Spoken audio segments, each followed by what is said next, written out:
Bonjour et bienvenue à tous et à toutes dans Bonjour d'Algérie. Bon dimanche à ceux qui viennent de nous rejoindre.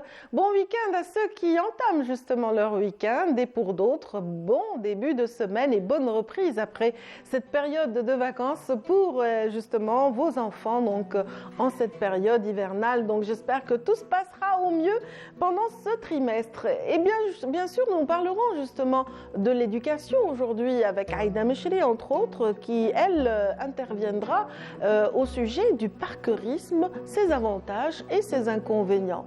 Mais bien sûr, je voulais souligner ce matin surtout que les femmes sont en force justement dans l'édition de Bonjour d'Algérie aujourd'hui, puisque nous recevons plusieurs dames. Entre autres, justement, nous aurons le plaisir de vous présenter l'actualité de Madame Nadia Ould Moussa, donc interprète d'andalou. Donc elle est aussi à l'origine de la création d'une association d'andalou du côté de Borj Bouhariri. Elle s'est installée depuis peu à Alger et elle reprend la scène algéroise à l'occasion justement de la célébration du Nouvel An Amazigh. Ce sera le 14 du mois en cours. Et puis nous aurons le plaisir aussi de vous présenter une empreinte artistique très particulière. Il s'agit donc d'une Algérienne de cœur mais installée en France. Il s'agit donc de l'artiste Roqi Chitour Selma, donc qui viendra nous présenter ses œuvres ce matin et aussi nous annoncer une très belle nouvelle pour ce qui est de toutes les personnes qui la suivent sur les réseaux sociaux, entre autres, où elle intervient beaucoup. Donc une exposition à la carte, c'est à la galerie El Kounouz et le détail ce sera tout à l'heure. Merci à tous ceux qui viennent de nous rejoindre. Dans Bonjour d'Algérie, nous aurons aussi le plaisir de retrouver nos amis du dimanche, entre autres Yazid Aït Mahieddine pour ses coups de cœur et ses coups de gueule, mais aussi Djaoudet Kessouma qui nous fait un très beau parallèle entre deux écrivains remarquables, deux œuvres magistrales, Les 100 ans de solitude de Gabriel Garcia Marquez, mais aussi donc Rachid Boujdra dans son œuvre vraiment très très particulière, Les 1001 années de nostalgie. Alors ça c'est pour ce qui est de la rubrique Les bonnes feuilles. Mariam Moussaïd pour sa part nous parlera des graines de nigel mais nous aurons aussi le plaisir de parler d'accompagnement des personnes en situation d'handicap à l'occasion de l'organisation d'un séminaire consacré entre autres justement aux auxiliaires de vie. Donc nous en parlerons avec la psychologue clinicienne Amina Khalifi qui est aussi à la base de la création d'un jet, non pas un jet privé mais un jardin d'enfants thérapeutiques. Elle nous en dévoilera les détails tout à l'heure. Merci pour ceux qui sont avec nous ce matin. Je vous souhaite une excellente matinée en notre compagnie et bon, l'émission ce sera jusqu'à 10h, le reste ce sera peut-être avec la suite des programmes de Canal Algérie. Mais avant d'entamer toutes ces thématiques, je vous propose tout de suite un point météo. Il est signé Amal Lahribi.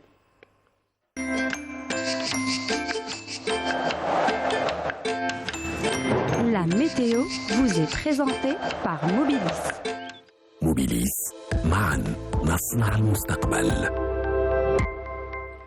Bonjour Amel. Bonjour Nadia. Excellente matinée à vous aussi. Merci, c'est gentil. Et merci de nous dévoiler les nouvelles du ciel. Le soleil est toujours roi. Il est toujours là. Oui. Malheureusement, il est toujours là. Malheureusement, certains diront heureusement. Hein, si on ceux qui sont en pleine tempête de neige diraient on aurait aimé avoir ce soleil. Chanceux. Et nous, on se dit allez. Nous, on aimerait avoir de la pluie par contre. De la pluie, de la neige, pourquoi pas. C'est la saison hivernale après tout. Alors, que nous disent les cartes aujourd'hui, Amel, s'il vous plaît? Merci Nadia. Bonjour à tous et bon réveil. Eh bien, aujourd'hui, on aura de la brume matinale près des régions de l'ouest, puis le ciel restera dégagé à peu nuageux sur pratiquement l'ensemble des régions nord. La moitié sud connaîtra un ciel partiellement voilé sur l'extrême sud, mais ailleurs, le soleil sera bel et bien présent sur le sud-ouest, le Nord-Sahara, les oasis, le Sahara central, le Higuerta-Sili et le Sahara oriental. Et à noter 2 fréquents soulèvements de sable vers l'extrême sud et tout au long des frontières algéro-maliennes. Les températures, quant à elles, eh bien, elles seront toujours hors saison avec toutefois un minimum de 12 degrés du côté de Djelfa et Batna, 14 Tiaret, 13 à Constantine, 18 degrés à Tizi Ouzou, 19 à Alger à Taba, 20 degrés à Oran, 21 degrés à Tlemcen, au sud 17 degrés Gardaïa et Lizy, 18 à Biskra, 15 Béchar le minimum, 21 à Janet, 22 Tamanrasset, 20 degrés Tindouf, Adrar, Insalah et enfin 28 degrés le maximum cette fois-ci à Ingzam.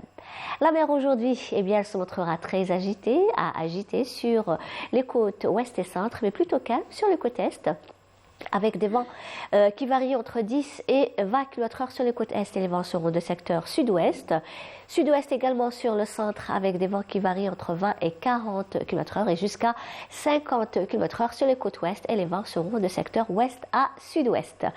On va voir maintenant l'Asie où le temps restera partiellement voilé, plus exactement vers Jakarta. On attend la carte, merci. Eh bien, un ciel partiellement voilé du côté de Pékin, partiellement voilé à Bangkok, des pluies à Colombo, brumeux à New Delhi, des pluies assez marquées avec des orages du côté de Jakarta. Le mercure affichera 26 degrés à Dhaka, 18 New Delhi, 13 à Tokyo, 14 Pékin, 29 Bali et Singapour et enfin le maximum cette fois-ci à Jakarta avec 32 degrés. Voilà, je vous retrouve tout à l'heure juste après le journal télévisé de midi et d'ici là, très très bonne matinée.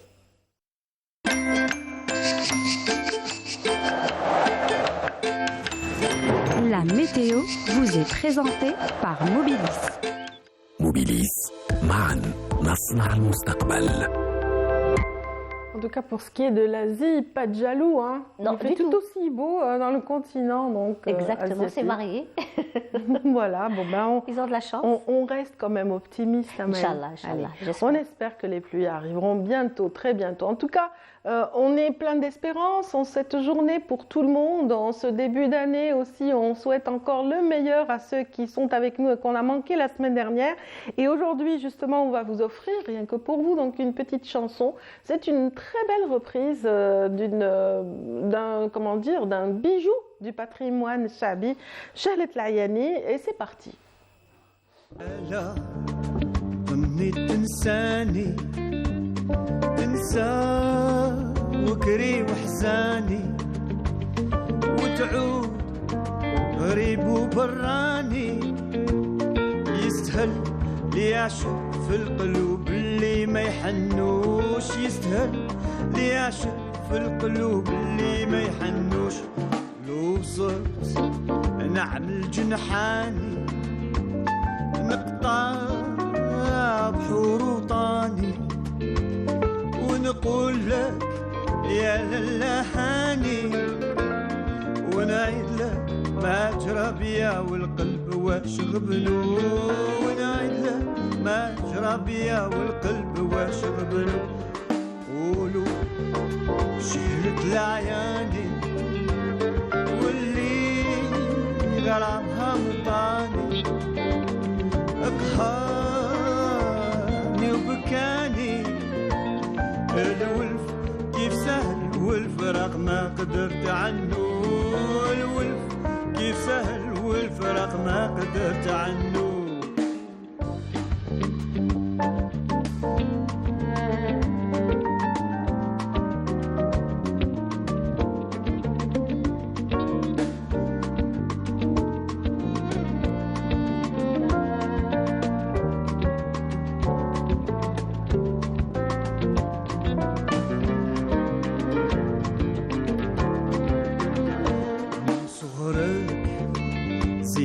كواني وحبك اسكن سكاني واليوم علاش خلاني حتى تحيت مخطوف وجميع الاسرار بانو حتى تحيت مخطوف وجميع الاسرار بانو شحال اسهرت الليالي وانا وحيد وحداني والدمعة نهرت عياني أنا جرابية مجرى القيس في زمانه وانا جرى بيا مجرى القيس في زمانه يا ويل اللي عاداني بلا سبب غير شفاني بعد ما سعيت وسعاني ضحيت كي طير الحاصل ما عرفت به سجنو ضحيت كي طير الحاصل ما عرفت به سجنو والفي واللي يهواني تما قلت بالعاني تما قوة نيراني عرفت ما نرجع ويا مشيانو عرفت ما نرجع ويا مشيانو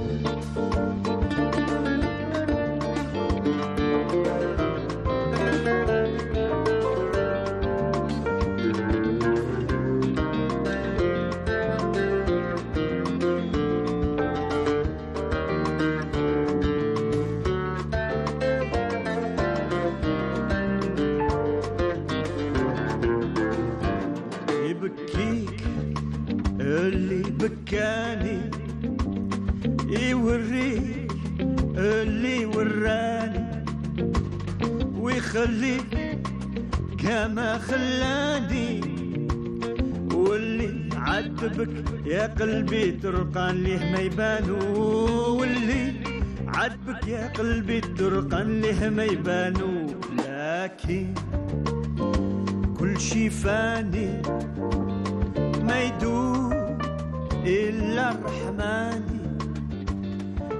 Cuando, como y dónde, tú siempre me respondes, quizás, quizás, quizás.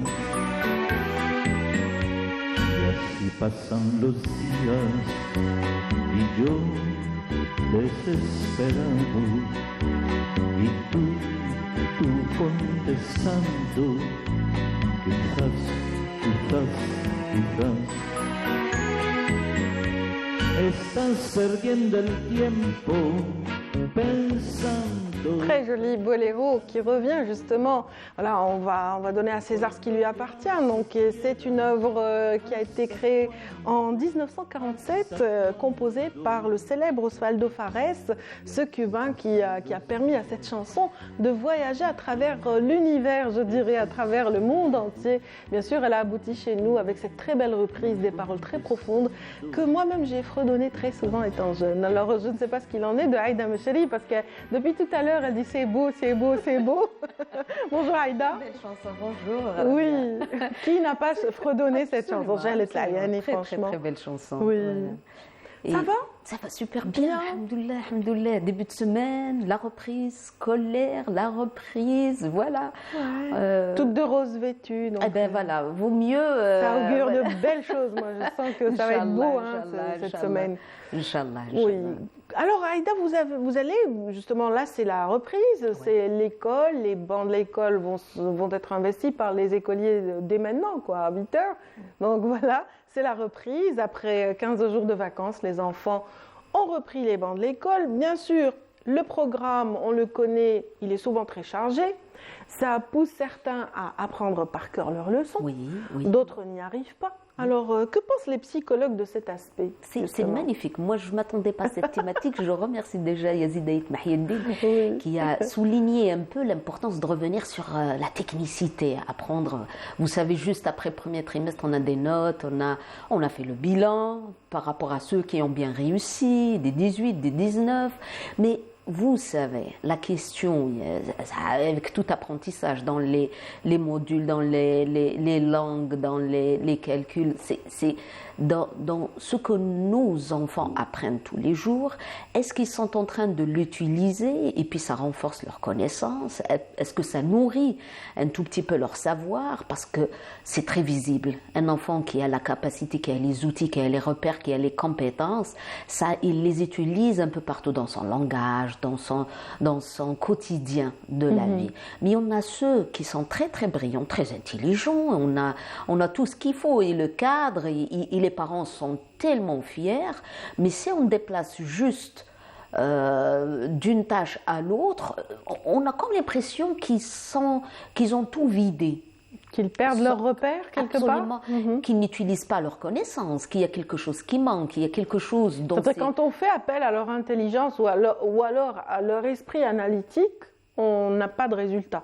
Par exemple, ça sort du manuel, ça sort de ce qu'ils ont appris, et puis du coup, ils se sentent perdus, effectivement. L'apprentissage nourrit toujours, on a toujours des repères, on parle de la poésie dans la langue arabe, si on parle des langues, on a toujours ces mots, cette qualité, cette référence qui donne la force de pouvoir vraiment transmettre à l'autre qu'on a un bagage intellectuel, qu'on a un savoir-faire, mais on passe devant quelque chose qui est vraiment très, très rapide, mais ça peut-être nuire à nos enfants.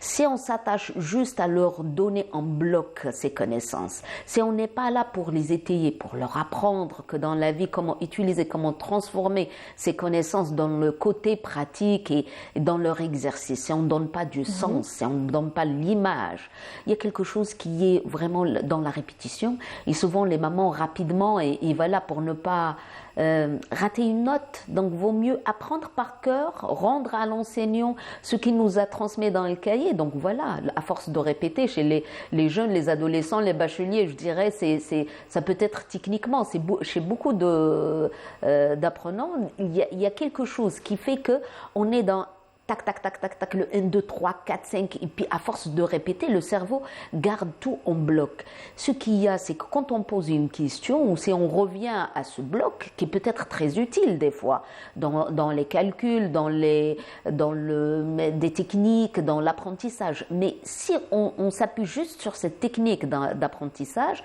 si on pose une question au milieu, eh bien, l'étudiant, il a besoin de revenir sur tout ce qu'il a appris pour pouvoir vraiment trouver le fil. C'est pour ça qu'il y a des étudiants qui reviennent un tout petit peu pour réciter toutes les parties sans qu'ils puissent vraiment comprendre ou donner la réponse intégrale et rapidement. Je crois que le deuxième point aussi qui peut nuire à cette technique, c'est que c'est relié un tout petit peu avec les émotions.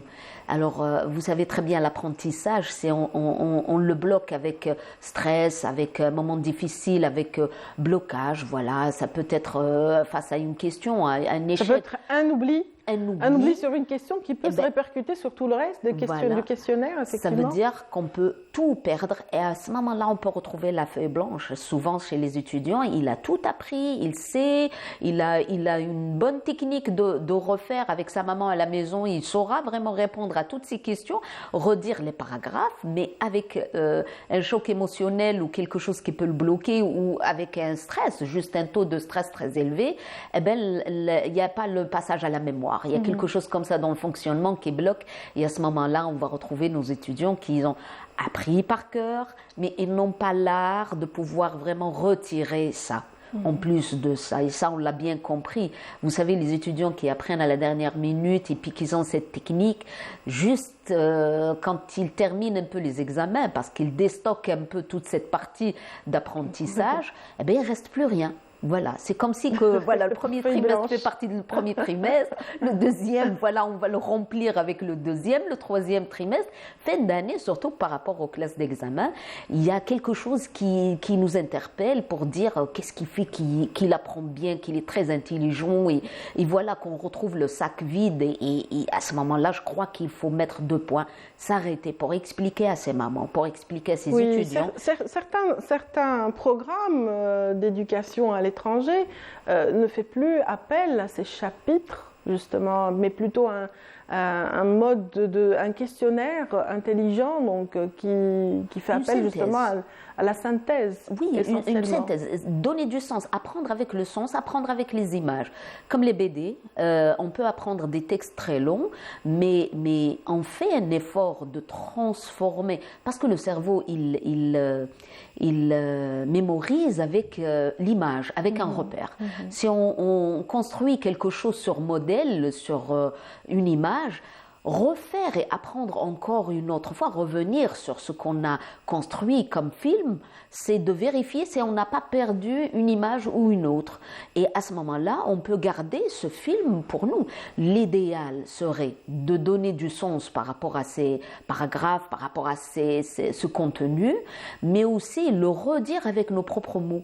Ça veut dire lui donner du sens, ça veut dire l'archiver sur une fiche. Le cerveau ne garde pas comme ça. Surtout par rapport, je fais entre parenthèses, il y a des enfants et des élèves qui apprennent par cœur sans vraiment comprendre de quoi il s'agit. Donc c'est vraiment, ils peuvent vous donner le texte intégral, mais ils n'ont pas la capacité de placer une image dessus ou de donner du sens. Ils n'ont pas ce repère pourquoi on le dit. Pour reformuler à leur manière. Absolument. Oui. Et je crois que c'est le point fort, c'est justement de construire un peu ces films de repères qui vont nous permettre de mémoriser, mais aussi d'apprendre pour vraiment les utiliser après. Apprendre, ce n'est pas pour la note. Apprendre, c'est vraiment comment on peut vraiment réciter de la poésie, comment on peut vraiment revenir pour réécrire de la même manière, dans l'orthographe, dans la construction, dans les calculs.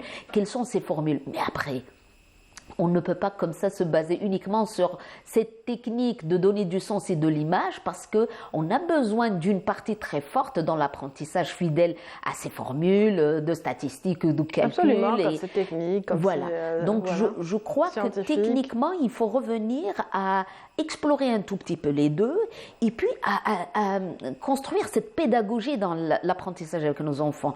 Et c'est pour ça que ce n'est pas uniquement un cahier, des heures, un enfant fermé chez lui pour qu'il puisse vraiment reprendre tout à l'aveuglette. C'est vrai qu'on peut avoir de très bonnes notes, des enfants excellents. Mais après, le processus de l'apprentissage ne s'arrête pas là, parce que vous savez très bien que même dans les années, chaque niveau, il donne un tout petit peu le pilier et la base de l'année qui va venir l'année prochaine. Donc, il faut vraiment construire sur une bonne base pour ne pas se retrouver avec un corps démorcelé, pour ne pas avoir ce détachement vraiment dans les techniques et l'apprentissage. Donc l'idéal, c'est vraiment de donner un pourcentage à l'apprentissage par cœur et puis aussi laisser toute une marge pour la synthèse, pour l'interprétation personnelle et puis voilà. Donc, voilà. Et c'est pour ça qu'on trouve un peu les enfants dans le primaire qui ont appris ces techniques quand ils arrivent au CEM ou au lycée, quand ils sont demandés de juger, de comparer, de donner du sens. Eh ben, on va retrouver chute libre dans leur notes parce qu'ils n'ont pas appris dès leur jeune âge à faire cette comparaison, à utiliser leurs connaissances, à comparer, à synthétiser, à utiliser un tout petit peu ce savoir. Je crois qu'il faut vraiment saisir ces moments avec les débuts de deuxième trimestre pour qu'on puisse travailler vraiment le temps de l'adaptation, leur laisser le temps de l'adaptation. À la veille des examens. Les accompagner, ne pas les blâmer, surtout pas, s'il vous plaît. Tout à fait. Absolument. Merci beaucoup, Aïda. Merci, Rabia. C'était très instructif. Donc, on vous donne rendez-vous la semaine prochaine. Inch'Allah, avec plaisir. Inch'Allah, avec grand plaisir pour nous aussi. Donc, restez avec nous, mesdames, messieurs. Donc, dans un instant, on retrouvera d'autres invités dans Bonjour d'Algérie. Mais avant, on va vous balader à travers un site naturel, les ruisseaux des singes. Ça se trouve dans les gorges de la Chifa. C'est magnifique et paisible cet endroit. Vous aimez? Ah, j'adore. Moi aussi. Et puis c'est amusant. C'est tellement rigolo de voir tous ces petits singes magots descendre, dévaler la montagne pour essayer de piquer de la nourriture aux visiteurs. Merci en tout cas, Aïda, encore une fois, et merci à ceux qui sont avec nous. Allez, tout de suite, une virée du côté donc, de la Chifa et on revient juste après. Un climat presque printanier en plein mois de janvier, ici à la Chifa, dans la wilaya de Médéa. De ces montagnes, l'eau ne ruisselle presque plus. Les rivières sont traversables à pied. Et d'ailleurs, certains profitent même pour y faire un pique-nique.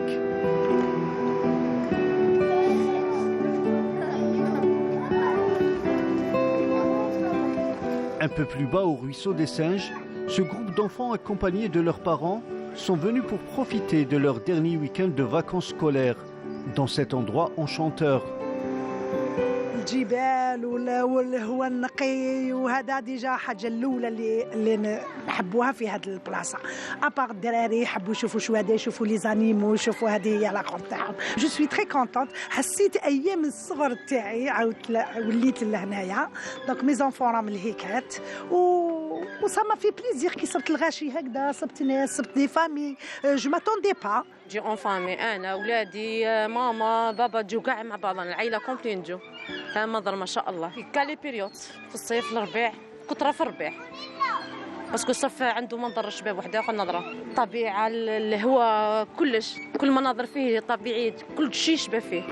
رحت بزاف بلايص، رحت الحديقه الدلس، رحت لافوار بزاف وعجبوني، بصح هذه خير، هذه بلاصه خير. جيت مع والدي ومانا، انا عمري ما جيت للشفا، قلت لهم نجي لنا نشوفها. جينا لهنا، خرجت هايله، شفنا شواده، حيوانات، غابات هايله.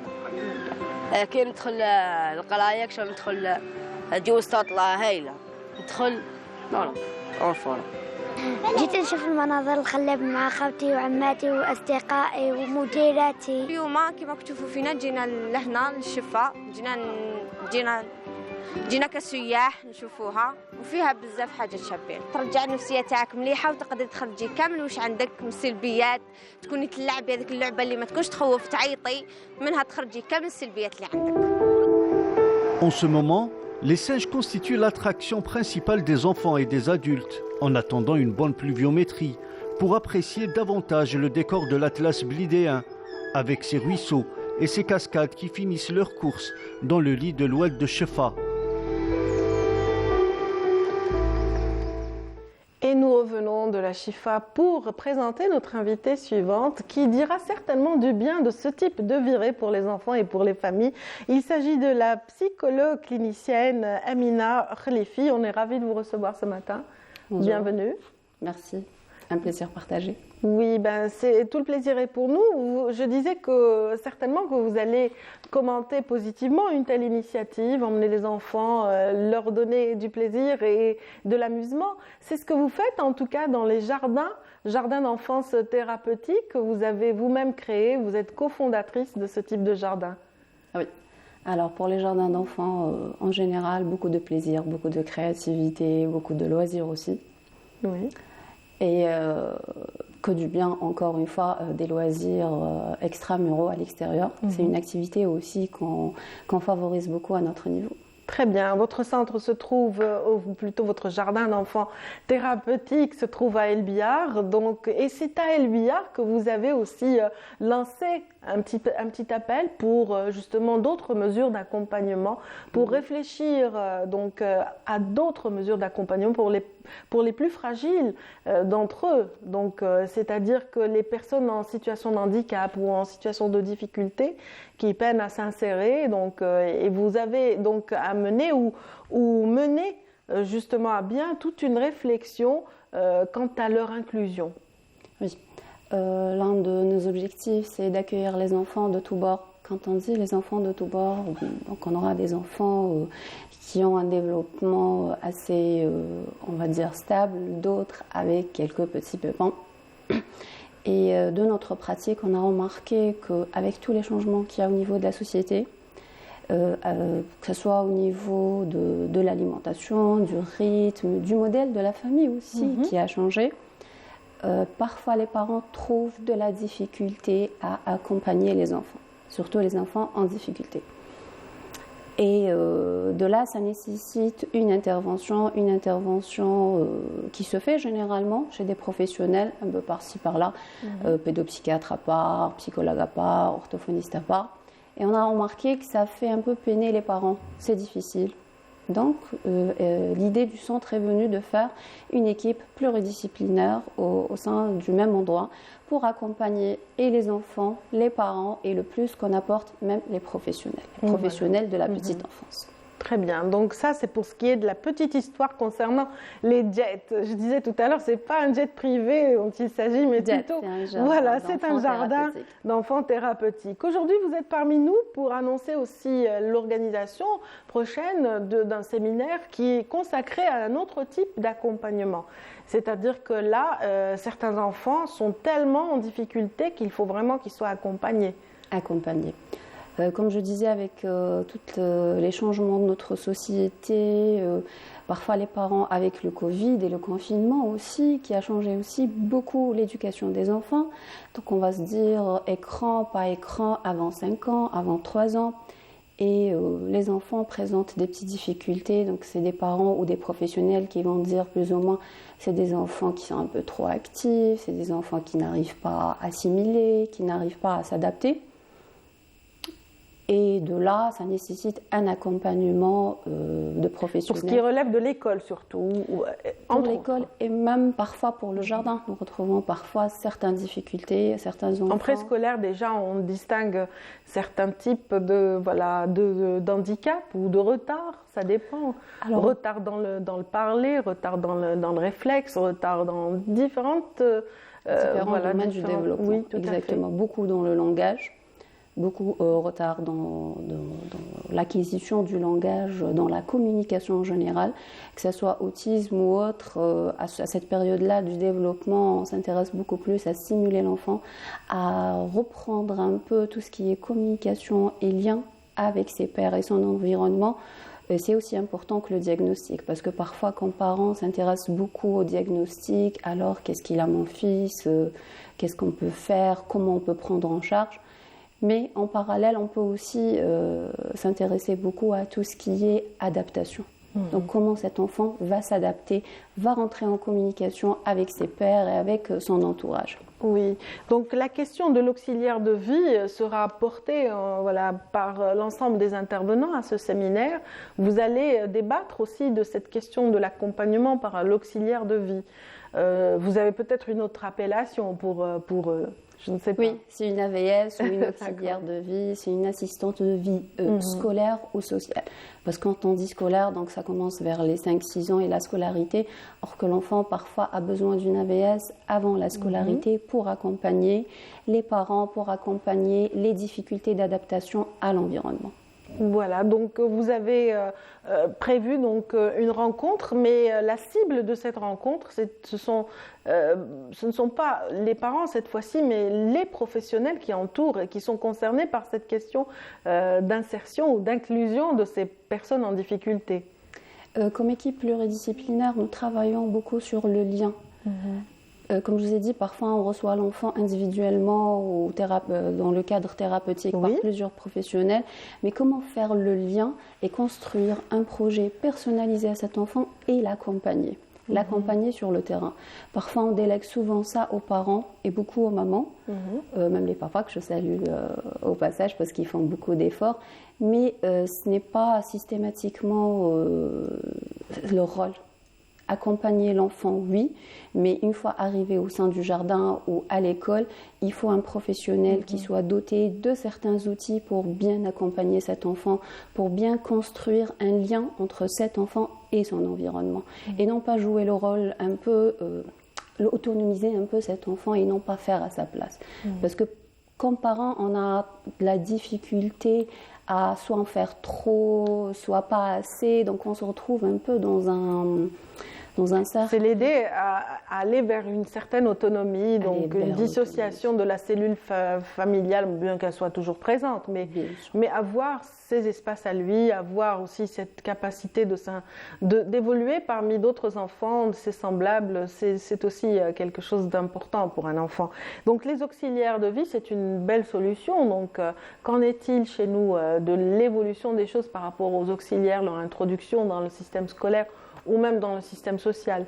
Ça peut être le chaînon manquant dans la thérapie, dans la prise en charge d'un enfant, parce que vraiment c'est lui qui va faire tout ce qui est lien entre les professionnels et l'école, si c'est l'école, si c'est un enfant scolarisé, où nous parlons aussi de l'insertion sociale, où il y a les animateurs sportifs, où il y a les profs de loisirs. On a l'impression toujours que l'enfant en difficulté a besoin juste d'une scolarité, or que la scolarité c'est une partie de sa vie quotidienne. Et je vais dire pas la plus importante, parce qu'il y a la partie de la sociabilité qui est la plus importante, c'est de sortir, de vivre en société, d'être en interaction avec d'autres enfants. Dans plusieurs milieux. Vous êtes très impliqué dans la recherche pour ce qui relève du perfectionnement psychoclinique, donc psychologie clinique. Donc là, vous allez certainement former ces auxiliaires de vie. Donc, bon, en tout cas, j'imagine que vous allez travailler sur ce volet pendant le séminaire. On rappelle où se déroule le séminaire et peut-être que ce n'est pas encore clos pour ce qui est des inscriptions. C'est une demi-journée en tout cas qui est prévue. C'est une demi-journée prévue pour le 14 janvier au niveau de la bibliothèque municipale d'El-Biel. Oui, on peut inviter, l'invitation est toujours ouverte aux professionnels et aux parents. Et c'est la particularité un peu du séminaire, c'est dans l'objectif de créer un annuaire, mais un annuaire local, parce que c'est très important la proximité. On a tendance toujours à chercher des professionnels, mais comme la prise en charge, elle est assez dense, assez régulière, qui prend du temps, donc on opte toujours pour la proximité. Très bien. Donc créer un annuaire des professionnels et des personnes qui sont intéressées pour être aussi AVS, parce que on ne peut pas dire que c'est un métier, mais c'est des personnes qui sont parfois en réinsertion professionnelle, parfois c'est des étudiants qui le font à mi-temps, parfois c'est les parents ou un des proches de l'enfant, pas forcément un professionnel, et ils le font un peu comme ça sur le tas. Donc on a pensé à une journée séminaire où on va un peu donner les repères. C'est quoi le rôle de l'AVS? Quelles sont ses limites? Qu'est-ce qui relève de son métier à elle? Qu'est-ce qui relève de ses droits et ses devoirs par rapport aux parents? En tout cas, on vous souhaite bon vent pour cette initiative louable à l'effet justement de recenser les potentiels ici et là, localement, comme vous le disiez, et de pouvoir parler de l'avenir de ce chaînon. Donc merci infiniment.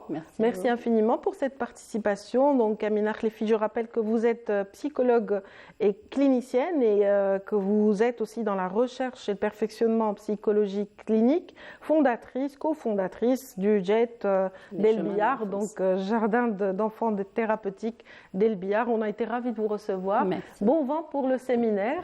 Et j'espère qu'ils seront nombreux à venir justement participer et enrichir le débat. Merci à ceux qui sont avec nous. Donc notre petit bonhomme de chemin se poursuit après ceci.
ravie de vous présenter ce matin une des plus belles voix de l'Andalou. Donc, il s'agit de Madame Messi Dould Moussa, donc Nadia, de son prénom, et donc qui est parmi nous ce matin pour nous annoncer de belles choses, une belle reprise sur les planches algéroises. Bonjour et bienvenue. Bonjour Radia, bonjour, merci pour l'invitation. On est ravis de vous recevoir. Vous ne passez pas souvent par Canal Algérie, donc là, ça va être... peut-être que c'est le début d'une longue... voilà. Enfin, ce n'est pas vraiment un début, puisque je suis déjà passée sur votre plateau en 2009. Ensuite, je suis déjà passée avec Madame Linda Tamdrari sur Canal Algérie. Et avec nos amis du Bonjour aussi. Voilà, donc vos amis. On est Voilà, ravis en tout cas de vous recevoir à chaque fois. Merci. Surtout qu'il y a du nouveau, dans la mesure où vous allez, donc vous avez un spectacle à la carte. Oui, enfin un spectacle à Alger. Mes fans attendaient tellement ce moment et cet événement. Donc je vais être à la salle Ibn Zeydoun, à l'Oref de Riyad al-Fadh. Et puis ça sera un concert andalou, haouzi, chansonnette, medha. J'espère qu'il plaira à tous mes auditeurs. Voilà. Dans la mesure où vous aimez, j'imagine que vos fans et les spectateurs de ce jour-là vont certainement apprécier, puisque vous aimez partager aussi ce que vous avez toujours eu comme passion. C'est une passion, exactement, et c'est un plaisir de partager avec les gens qui apprécient cet art, et puis en plus on peut aussi faire découvrir aux personnes et leur faire aimer cet art. Voilà, c'est vrai que ça vous le faites si bien dans la mesure où vous êtes à l'origine de la création d'une association à Borj Bouarerij. C'est une ville qui n'est pas connue pour cet art en particulier, donc c'est pas l'art le plus représentatif de Borj Bouarerij l'Andalou. Donc vous avez réussi à créer toute une synergie et à avoir des disciples et une belle relève de cet art là-bas. Une très belle expérience pour moi de promulguer cet art dans cette ville c'est une très jolie ville qui a ses traditions, qui a sa façon de présenter son art. Et là, j'ai été ravie de voir que la population, les enfants, il y avait du potentiel et il y avait beaucoup de gens qui étaient très doués. Et donc l'Andalou a été très bien adopté là-bas, et maintenant d'ailleurs il y a des associations et ça marche comme dans toutes les villes. J'imagine que ça a dû vous rappeler vos débuts. Bien sûr, lorsque vous étiez dans Nadil Hilal Taqafi, donc de Moustaghanem, donc votre ville natale. Voilà, j'ai été élève de Cheikh Moulay Bankarizi Allah yarhamou à Nadil Hilal Taqafi, et donc on a été plusieurs à... Vous avez été très bien encadré. Très bien. Alhamdoulilah. J'espère que je vais faire honneur à mon cheikh, voilà. Donc j'ai eu de bons professeurs et surtout le Hajj Moulay Bankarizi, il a donné tout ce qu'il connaissait vraiment de bonne foi, et j'ai fait des passages dans des associations à Mostaganem, à Fenoun Nachat aussi, qui est géré par l'ex-président de la culture, le directeur de la culture, M. Benataya Nourdin, que je salue d'ailleurs. Et voilà, donc Mostaganem est connu pour son art, son théâtre, sa musique, et j'ai eu la chance de transmettre ça à Borj Bouarerij lors de mon parcours. Voilà. Excellent. Donc en tout cas, on parlait à l'instant de ce spectacle très attendu par les amoureux de cet artiste qui nous fait l'honneur d'être là, donc Madame Dould Moussa. Donc nous fait le plaisir et l'amitié de partager ce moment pour elle, les retrouvailles avec le public algérois. Ce sera donc à la salle Ibn Zeydoun, mais on a choisi de vous donner un petit avant-goût, de vous permettre de réécouter cette voix suave, cristalline, je dirais même. Donc, et c'est parti.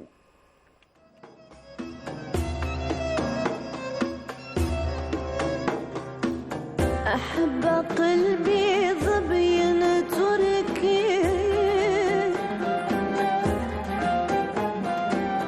عم خدو وردة مسكي ضحكه من حيث أبكي هيج شواقي عليا ضحكه من حيث أبكي هيج شواقي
C'était là le clip justement signé donc Madame Messide Ould Moussa, donc ici présente, qui vraiment sera sur les planches de la salle Ibn Zaidoun très prochainement, donc pour présenter aussi tout un panel, une grande variété de chansons inspirées de l'andalou pour l'essentiel.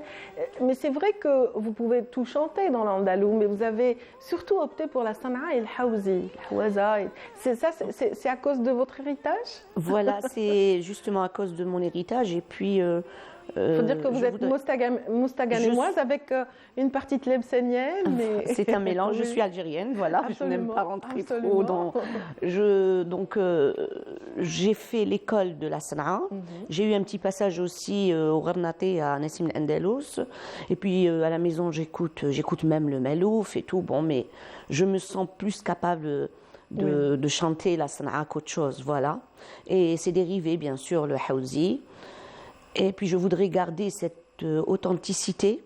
Vous savez, je suis plutôt nostalgique. Hein. Vous allez voir, les gens vont voir dans mon concert que ça parle de nostalgie, du temps passé. Ça sera un thème surtout, vu mon âge, vu mon standing, je suis restée dans tout ce qui est sobre, tout ce qui parle de souvenirs, de nostalgie et d'amour, bien sûr. D'amour, de nostalgie et de ce raffinement aussi qui est porté par cette musique extraordinaire, le chant arabo-andalou. Donc c'est aussi tout un savoir-vivre. C'est une grande chance pour nous d'avoir ce patrimoine. C'est... Vraiment, nous avons un patrimoine très riche que nous devons préserver. Absolument. Voilà. Donc, en tout cas, quand vous avez essayé d'enregistrer toutes ces belles chansons que vous interprétez souvent sur scène, donc vous avez opté pour une Nouba Rasdil. Oui. Et donc, l'album est sorti il y a quelques années. Donc, quand même, ça fait 10 ans quand même. Oui. Hein. Le temps passe tellement vite aussi. Ça passe très vite. Et c'est vrai que vous avez eu juste avant une belle petite pause. Oui. Et vous êtes Je suis la spécialiste des pauses, mais je reviens en force, Inch'Allah. Non, mais pendant cette pause, vous avez beaucoup appris aux jeunes donc, de Borj Bouariri, la ville qui vous a adopté pendant 20 ans. Donc, vous avez beaucoup donné pour l'apprentissage de la musique andalouse. C'est quand même pas mal. Donc, vous n'avez pas chômé quelque part. Oui. Disons que j'ai créé cette bouture, voilà. Oui, mais bon, en ce moment, c'est vrai que j'avais eu une grande pause encore, mais je compte revenir sur la scène et puis faire beaucoup de choses. Inch'Allah. Inch'Allah, on vous souhaite, on espère vous retrouver sur d'autres albums en tout cas. Et en tout cas, là, c'est imminent. La scène algéroise vous ouvre les bras, c'est la salle Ibn Zaidoun qui va accueillir. Justement, la scène algéroise, tous les musiciens algérois ont été vraiment très hospitaliers avec moi. Et je passe un grand bonjour à mon ami Naguib Kateb. Qui lui est en train vraiment de m'aider dans mon parcours. Je pense que la soirée sera belle et c'est beaucoup grâce à lui. Il essaye de sortir le meilleur de moi-même dans cette soirée. Et c'est l'ami de beaucoup d'artistes. Oui, un grand artiste, un grand homme qui donne beaucoup de son temps. Vraiment pour la préservation de la musique arabo-andalouse. Donc en tout cas, c'est vrai qu'avoir à ses côtés des regards ou des amis du domaine ou alors les musiciens, parce qu'on dit de vous que vous choisissez judicieusement les musiciens qui interviennent avec vous sur scène. Je respecte tous les musiciens. Mais bon, je choisis selon mon style. Ils sont proches de votre univers, j'imagine. Voilà, c'est-à-dire selon mon style, parce que je suis plutôt dans tout ce qui est classique, tout ce qui est authentique. J'apprécie le changement, certes, mais je voudrais qu'il reste toujours dans le même thème. Absolument. Donc c'est vrai que l'harmonie va de pair avec la complicité sur scène. Voilà, exactement. Très bien. Donc vos enfants, vous êtes la maman de 2 enfants, seront-ils au rendez-vous donc le 14 ? Oui, ils seront là, bien sûr, voilà, pour applaudir au moins. Oui, pour applaudir et pour vous soutenir moralement, j'imagine, pour la reprise avec le public algérois qui attend avec impatience justement votre retour. On vous souhaite en tout cas bon vent pour ce nouveau spectacle. Merci beaucoup, je vous remercie encore une fois. Voilà, c'est à l'occasion de la célébration de Yennaïr, donc le nouvel an à Mazir, donc c'est vrai que cette année, ça s'étalera. Toute l'Algérie berbère, voilà. Voilà, on vous souhaite en tout cas le meilleur. une très bonne et heureuse année, donc déjà Merci 2023, et puis pourquoi pas un nouvel an donc Bonne année à nous tous, Amazigh. voilà. Tout de prospérité, de bonheur et de joie, Inch'Allah. Merci. Et de joie sur scène renouvelée à chaque Merci, fois. j'espère bien. Merci. Inch'Allah. Donc vous l'aurez compris, Madame Messid Ould Moussa Nadia sera cette semaine donc à la salle Ibn Zaidoun, c'est à partir de 19h, c'est bien cela? Oui, c'est bien ça. Donc c'est Le le 14 du mois à partir de 19h, si vous avez envie de prendre part à ce spectacle. Merci infiniment. Merci. C'est moi qui vous remercie, Bon Raja. vent pour tout ceci. On se quitte d'ailleurs en chanson. Oui.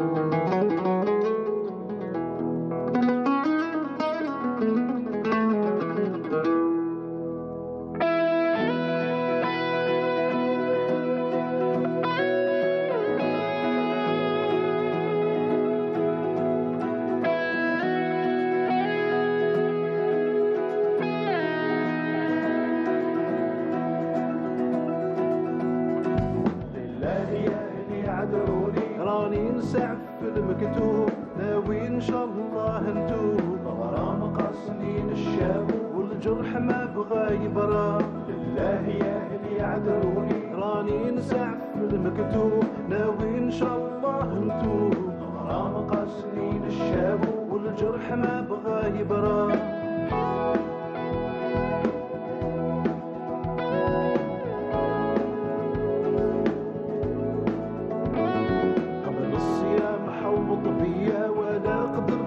محروم حتى رجعت له مكسور عطيت مينا ورضيت بغلبه وزادني تفياش داري عف داري ينوي للقتال يجي مزروب في الخلق ما يلو محبوب جميع كل من قاسى كيفي كيف تشوت فتاش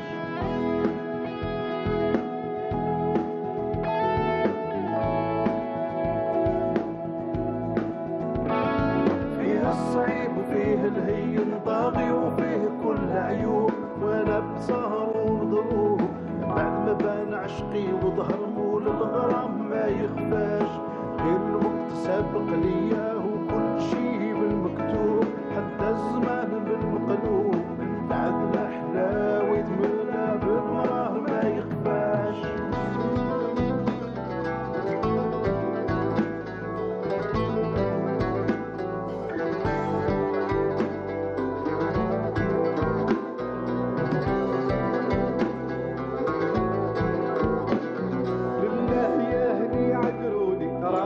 ساعة في المكتوب ناوي ان شاء الله نتوب الغرام قاسنين الشاب والجرح لا بغى يبرى الغرام قاسنين الشاب والجرح لا بغى يبرى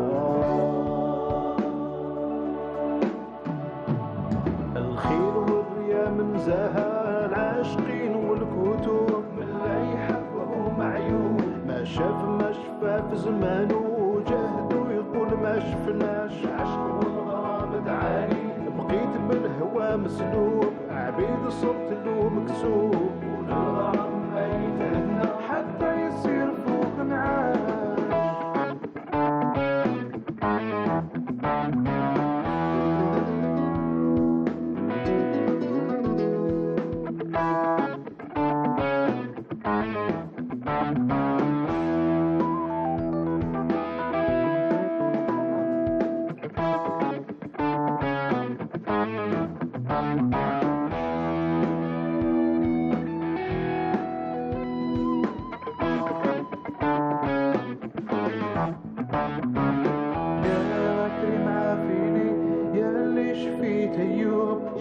سيدنا يعقوب ذنبي كبير تغفر لي ربي فضلك ما يخلص كلامي مرتب ما يخفى فيهم طالع ومحسوب عبيد صرت له مكسوب فيهم طايع عند الكلمة ابن الست ما نخفاش الله يهدي عذروني راني نسعف في المكتوب ناوي ان شاء الله نتوب غرام قاسنين الشام والجرح ما بغى يبرى لله يا اهلي عذروني راني نسع في المكتوب ناوي ان شاء الله نتوب غرام قاسنين الشام والجرح ما بغى يبرى لله يا اهلي عذروني راني نسع في المكتوب ناوي ان شاء الله نتوب غرام قاسنين الشام والجرح ما بغى يبرى اللي عذروني راني نسع في المكتوب ناوي ان شاء الله نتوب غرام قاسنين الشام والجرح ما بغى يبرى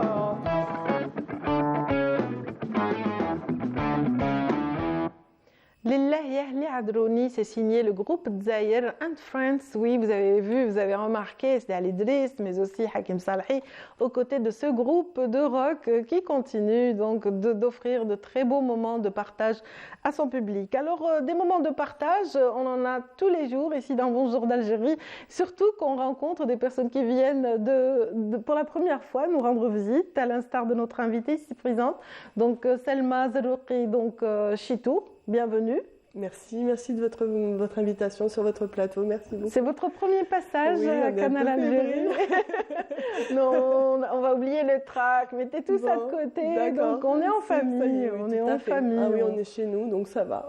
Ça va. Mais surtout que vous captez Canal Algérie. Là où vous êtes. Vous êtes perpignanaise maintenant. Oui, je suis perpignanaise. Je vis là-bas depuis une dizaine d'années à peu près. Et voilà. Donc. Voilà. Mais bon, bien sûr, algéroise de naissance et aussi tlemcenienne d'origine. Oui, tout à fait. Mon papa, tout ça, tout ce melting pot, il est là, il est ancré en moi et je suis contente d'être de tout ça en fait. Voilà. Très bien. Alors, je le disais tout au début de l'émission, donc vous avancez doucement et sûrement dans votre carrière artistique. Et en fait, vous avez toujours dessiné, n'est-ce pas? Oui, j'ai toujours dessiné depuis toute petite. À vrai dire, je cachais mes dessins à ma famille. À mes amis, personne ne savait que vous aviez un petit talent caché. Peut-être, je sais pas, j'avais cette passion plutôt. J'aime beaucoup dessiner, griffonner. J'aime beaucoup tout ça, jusqu'à ce que ça en devienne presque une passion et puis une habitude. Et puis un jour, je rencontre, il y a ma directrice d'école qui voit mes dessins et qui me surprend en train de dessiner. Oui. Ça a l'air un peu. Non, c'est sympa. Et elle m'encourage énormément. Prise en flagrant délit, tout à fait. Tout à fait. Puis doucement, je montre à ma mère, à mes sœurs, et puis mon public s'élargit petit à petit. Et donc du coup, je commence à dessiner, je commence à plus peindre, plus manipuler les couleurs, et voilà. Donc c'est ça qui m'a le plus. J'ai commencé comme ça. En fait. Voilà. La couleur évolue justement au fil des ans et aussi la maîtrise du trait s'affirme et vous arrivez après à en faire un mode d'expression. Oui, c'est à la naissance de mes enfants que j'ai voulu exprimer ça. Parce que j'ai eu moins de lien social avec le monde qui m'entoure. Oui, absolument. Donc j'ai voulu m'exprimer avec quelque chose, avec un moyen, et j'ai trouvé le dessin comme moyen silencieux, et par contre qui est vaste. Très expressif, tout à fait. Et donc, à la naissance des enfants, j'ai voulu m'exprimer comme ça, et puis j'ai arrêté le travail. C'était un moyen pour moi de m'exprimer silencieusement. D'exulter toutes ces émotions, j'imagine. En fait, vous êtes une artiste, ça se voit d'emblée quand on parcourt votre page sur Instagram. On se rend compte de cette évolution et qu'on réalise à quel point vous êtes prolifique. C'est-à-dire que ça doit être un travail très fréquent. Je suis quelqu'un qui dort peu. D'accord. Ça empiète énormément sur mon temps de sommeil. Donc je produis énormément pendant que tout le monde dort. C'est le moment idéal pour la création. Tout à fait. C'est quand c'est calme et qu'on est livré à ses muses. Absolument. On est face à ses muses et ses inspirations. Je mets un son. C'est souvent de la musique andalouse de chez nous parce que je reviens à mes origines. Plus on prend de l'âge, plus on va à ses origines. Donc ça va être avec de la musique andalouse, ou ça va être même du shahbi, ou quelque chose comme ça, ou même de musique de chez nous, quelque chose qui va être entraînant, quelque chose qui va être... Et puis je vais plus entendre les notes à un moment donné, et puis je vais créer, et ça va être un pur bonheur, un pur moment à moi, en fait. Voilà. En tout cas, j'imagine un peu l'embarras du choix que vous avez dû avoir pour sélectionner ces 27 toiles qui seront présentes à la galerie d'Al-Kounouz. Oui. Parce que, en fait, ce qui est bien, ce qui est intéressant, c'est que vous avez choisi une thématique. En effet, je prépare mon exposition à Al-Kounouz, pardon, c'est pas d'Al-Kounouz, c'est j'ai dit d'Al-Kounouz, je sais pas pourquoi. Al-Kounouz, c'est la galerie Al-Kounouz. À la galerie Al-Kounouz à Chiragan, sur la route de Ouled Fayed. Je fais ma première exposition là-bas. Donc oui, j'expose pas mal de toiles là-bas que j'ai faites ici et là-bas aussi. Très bien. Donc oui, j'expose là-bas et c'est ma première exposition seule. J'en suis fière parce que j'ai beaucoup travaillé voilà, donc vous avez attendu quand même beaucoup de temps avant de vous révéler au public, c'est-à-dire que ça s'est fait uniquement en 2022, on dira une véritable expo digne de ce nom, donc avec d'autres artistes bien sûr, c'était en France. Je vous dis pourquoi, parce que comme je vous ai dit au départ, je suis quelqu'un de très timide, je me révèle difficilement, je suis très à l'aise dans mon pays et je pense que c'est ça qui me pousse à venir... À partager toutes ces idées, toutes ces pensées, tout à fait, avec un public qui vous comprendra certainement, qui ressentira peut-être les choses à votre niveau. Alors en tout cas, voilà, c'est l'intitulé de l'exposition, c'est bien sûr Couleurs d'une femme. Oui, les couleurs d'une femme. Alors, les couleurs d'une femme, je l'ai nommé comme ça parce que mon monde est onirique. C'est un monde où j'aimerais vivre et j'aimerais partager ce monde avec les femmes qui souffrent dans le monde et parce qu'il y en a pas mal. Effectivement. Donc les femmes qui souffrent dans le monde et leur partager un petit peu ce monde dans lequel je vis, ce beau monde dans lequel j'ai envie de vivre en fait. Voilà. Un monde où il y a beaucoup de couleurs, où on sort du noir et blanc quelque part, où on va vers carrément un festin de couleurs. Alors, les couleurs festoient dans vos toiles, elles sont très comment dire, très vivaces, elles se côtoient. Voilà, elles se côtoient avec contraste et complémentarité, je dirais. J'aime beaucoup l'harmonie des couleurs. Beaucoup. L'harmonie des couleurs, pour moi, c'est important dans une toile. Enfin, je dis pas que j'ai la science infuse des couleurs ou que je sais très bien, mais ce que je veux dire par là, c'est que j'aime beaucoup la couleur et le noir. Il y a une collection que j'ai appelée j'ai appelé ça la couleur, les noirs en couleur, pardon. Les noirs en couleur, voilà. Parce que c'est vrai que ça se décline. Cette exposition se décline en trois volets. Il y a un volet qui est consacré à cet univers de couleurs. Noir en couleur. Noir en couleur. J'ai les portraits et j'ai un peu d'abstrait. Oui. Voilà, je touche un tout petit peu à tout. J'aime bien toucher un peu à tout. Et même vous diversifier les supports aussi. Oui, ne pas me cantonner. Je fais aussi sur de la pierre, sur de la toile, tout ce que je trouve. Du bois, tout est bon pour être peint. Tout à fait. Donc du coup, j'aime beaucoup. En fait, tout alliage de couleurs, toutes couleurs, ça me rend heureuse en fait. Ça me égaye ma journée. Pour moi, si j'adore les couleurs. En fait. J'aime beaucoup. C'est vrai que voilà, Octobre Rose, c'est un mois où on parle beaucoup de la souffrance des femmes, mais vous avez intitulé votre partie de l'exposition du côté de Tautavel, c'était dans les Pyrénées-Orientales. Donc Octobre Rose, mais ça prend une autre ampleur. C'est sentimentalement parlant, dans la famille, on a tous été touchés par quelqu'un qui a eu, bien sûr, un cancer. Et donc, du coup, on est très sensible à ça. Et puis, bon, c'est un sujet actuel de la femme. Même, ne serait-ce pas que la femme. Il y a beaucoup de personnes aussi, mais je suis plus axée sur la souffrance des femmes. Voilà, pas parce que voilà. Par votre sensibilité de ma femme, sensibilité, parce que- voilà, parce que j'en suis une et une maman aussi, donc Absolument. voilà. Donc vous êtes sensible à la souffrance de la Tout à femme, où fait. qu'elle soit. Vous êtes sensible aussi comment dire, à la beauté. Vous êtes sensible aussi au partage qualitatif et à la tolérance. Et vous essayez de les exprimer, ces idées de paix et de tolérance dans vos toiles. En tout cas, ça vous a valu un prix Oui, à le prix Tautavel. oui, le prix de la région de Tautavel, oui, Oui. de la ville de Tautavel, pardon. Donc oui, on a eu un petit prix, donc j'étais très fière, ça m'a beaucoup, j'ai beaucoup... Ça valait la peine de se dévoiler. Mais oui, bien sûr, mais je vous ai dit, je suis quelqu'un de timide, mais bon, c'est pas grave, je veux dire, on essaye de se développer un petit peu. Je suis timide, mais je me soigne. C'était le titre d'un film. Tout à fait. C'est Oui, exactement un ça. film vraiment qui a marqué les esprits. Et donc, voilà, il va falloir passer par cela. Et en tout cas, la thérapie, elle est passée par les réseaux sociaux d'abord, parce que vous avez d'abord partagé avec un public anonyme, comme ça, sur la toile, qui vous faisait part de ces feedbacks. Ça a commencé par ma famille, d'abord. Ma famille s'est abonnée à moi. Et puis après, doucement, j'ai ouvert un peu les portes de ce réseau social. Et voilà, le réseau social s'appelle Color and Famous sur Instagram, où j'essaye de montrer quelques techniques que j'élabore. Et puis voilà, et puis c'est une page où j'exprime ce que j'ai envie d'exprimer. Je donne beaucoup d'amour.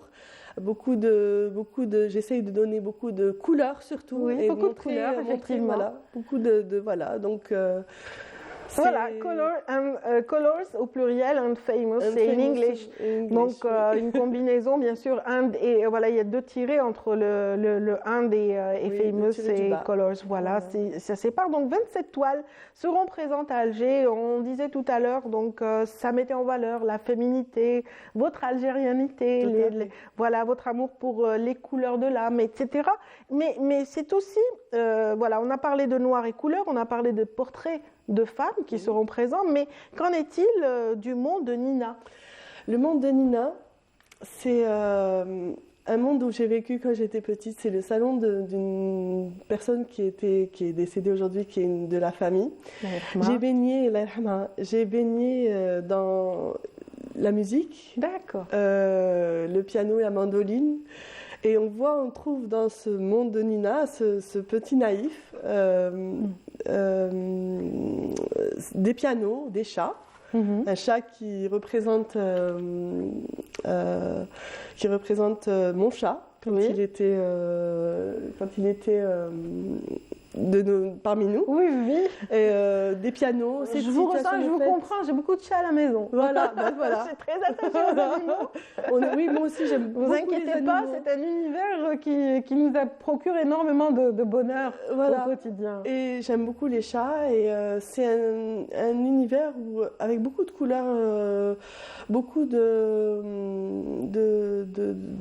une scène où il y a un piano, il y a un chaton, il y a une espèce des fauteuils et puis beaucoup de couleurs. J'aime beaucoup les couleurs. Voilà, ce sont les réminiscences de ces belles rencontres chez Nina. Et puis ce sont des inspirations de la vie. C'est pour ça que c'est mon passage dans cette terre qui me guide vers mes expressions sur les toiles ou sur n'importe quel support d'ailleurs. Voilà, de vous transposer en tout cas votre perception de votre monde, du monde qui vous entoure au quotidien. Donc, vous êtes très prolifique, je le disais. Donc ça a donné lieu à énormément d'œuvres que l'on découvrira certainement dans d'autres expositions. Vous prévoyez de le faire? Oui, d'abord je prévois des voyages pour essayer de me ressourcer, prendre peut-être de nouvelles techniques ou même... on va dire, de nouvelles inspirations. On va voir, en fait. Je cherche d'abord à voyager, voir un peu à droite, à gauche, voir les couleurs, d'autres couleurs, peut-être que j'aurais d'autres associations de couleurs. Vous êtes une experte en tourisme, de toute façon, en hôtellerie, oui, déjà. En hôtellerie et tourisme, oui. En hôtellerie et tourisme, oui. J'ai exercé en tant qu'agent de voyage, voilà. Et les voyages, je pense que ça nourrit. Ça nourrit énormément, énormément. Donc mon premier but, d'abord, c'est de voyager, puis après refaire une exposition, refaire encore Avec un regard nouveau et peut-être aussi d'autres... Oui, peut-être une association, même une autre association de couleurs que j'aime, ou même un autre support, qui sait. Qui sait. Bon, en tout cas, pour l'instant, ce sont des toiles que le public découvrira. 27 toiles, ce sera au niveau de la galerie El Konouz, on l'a dit, c'est à Cheraga, donc sur la route de Ouled Fayed. Voilà, le vernissage, ce sera le 12, c'est bien ça? Le vernissage se fera le 12, c'est ouvert à tout le monde, donc voilà, je compte sur vous pour venir à mon vernissage. Et puis voilà, donc le 12-13, il y aura l'exposition, elle restera jusqu'au 12-13 pour Nayet déjà. Donc, voilà, 12, 13 et 14 pour l'exposition. Donc de notre amie ici présente, Selma Zerouki, donc Chitour, artiste peintre, voilà, on dira en herbe, voilà, pour être modeste. Oui, bien sûr, oui, bien sûr, pour être modeste en herbe, bien sûr. Mais bon, qui fait de grands pas en tout cas, voilà, merci doucement beaucoup. Mais sûrement, mais en tout cas, on vous souhaite une très belle carrière. Merci beaucoup. Et une année 2023 pleine de partage et aussi plein de succès dans ce domaine en particulier. Merci beaucoup. Voilà, on a été ravis de vous recevoir ce matin. Vous voyez, c'est fini. Oui. Ça s'est très bien passé. Ça s'est super bien passé, je suis très contente. Le trac vous a lâché dès les premières phrases. Et ben voilà, c'est ça la magie un petit peu des retrouvailles télé. En tout cas, on a été ravis de vous présenter au public et aux téléspectateurs. J'espère qu'ils seront nombreux à vous rejoindre dans votre salle d'exposition, la salle El Konouz, pour ceux qui ont manqué le début de cette séquence. En tout cas, voilà, bon vent pour tout ceci. Merci beaucoup. Voilà, et pour ceux qui sont avec nous depuis ce matin, merci pour votre fidélité. Puis tout de suite, j'imagine que les plus fidèles savent que le trio d'enfer est en passe de me rejoindre. Il s'agit de Yezdeit Mahidine, également donc de Jawdet Gessouma et aussi de Myriam Moussaïd. Ils arrivent pour justement développer la rubrique de chacun.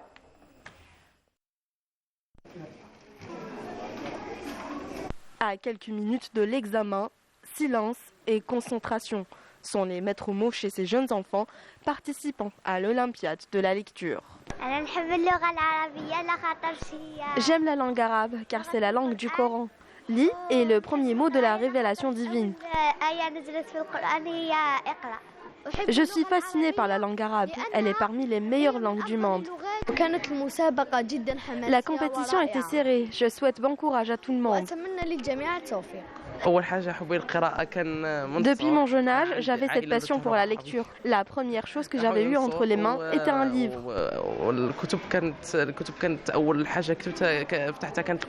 Makin est un projet qui vise à encourager les jeunes enfants à la lecture et à l'amélioration de leurs compétences linguistiques. Nous corrigeons les copies des participants en s'appuyant sur les réponses déjà données. Ensuite, on choisit 5 candidats qui participeront à l'étape finale.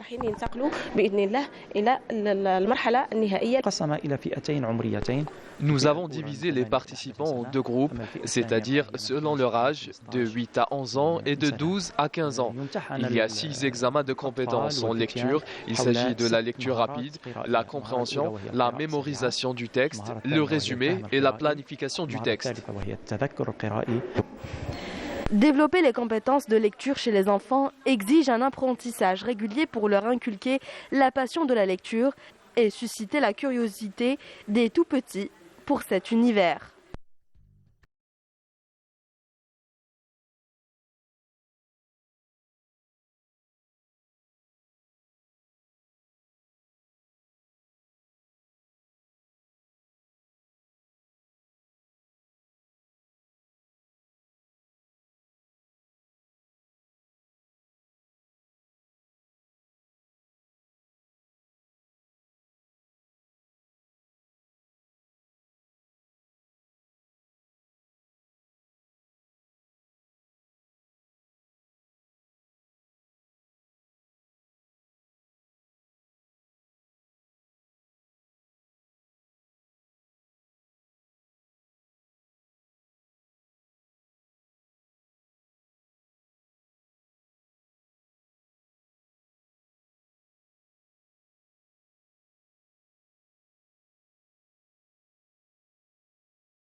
Voilà, après cette belle chanson du groupe Tinariwen et après cette olympiade justement du verbe et de la dictée, on va tout de suite rejoindre la rubrique des bonnes feuilles.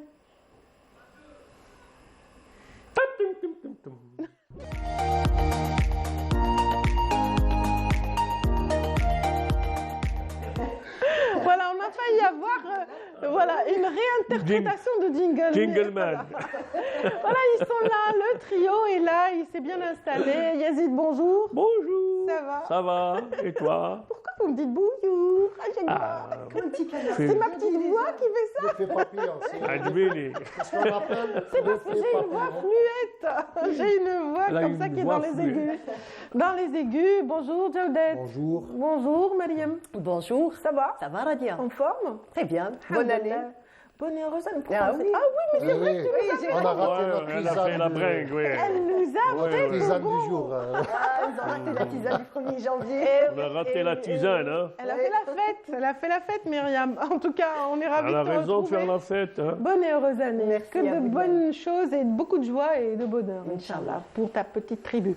Voilà. Merci beaucoup. En tout cas, voilà, merci d'être là, les amis. Et puis, dans la mesure où on a parlé un petit peu de ces écrivains en herbe à l'instant dans le reportage, on va donner la parole à Jawdet en premier. Merci, c'est trop d'honneur.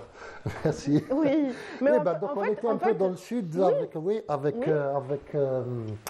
Tinariwen et tout, donc cette immensité désertique.